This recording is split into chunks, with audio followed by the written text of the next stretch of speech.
In this tutorial, I'll show you how to make a half double crochet in the back loop.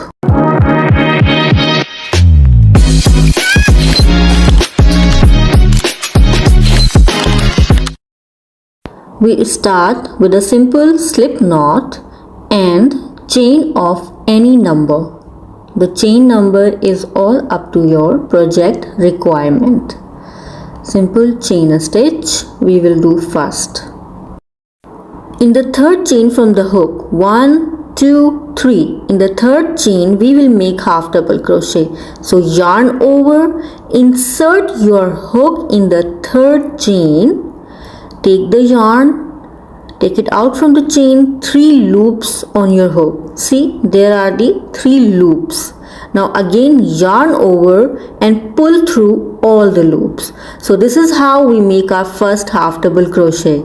Now again yarn over and insert your hook in the chain, 3 loops, again yarn over and pull through all 3 loops. By repeating the same pattern, we will make half double crochet across in each stitch.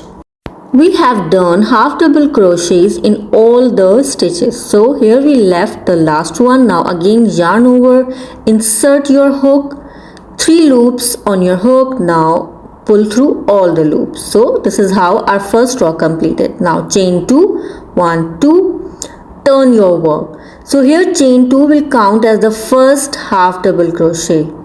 Now let's make a half double crochet in the back loop only.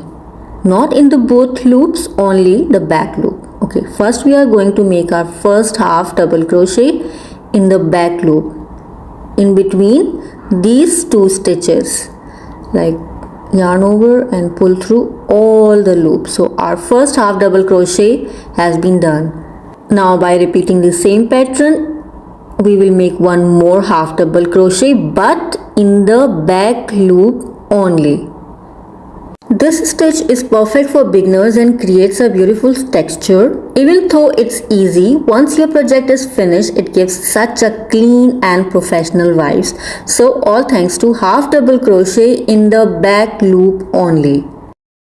Just keep repeating this pattern across.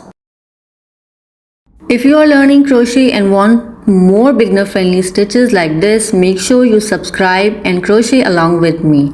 So I'll see you in the next one. Until then, bye.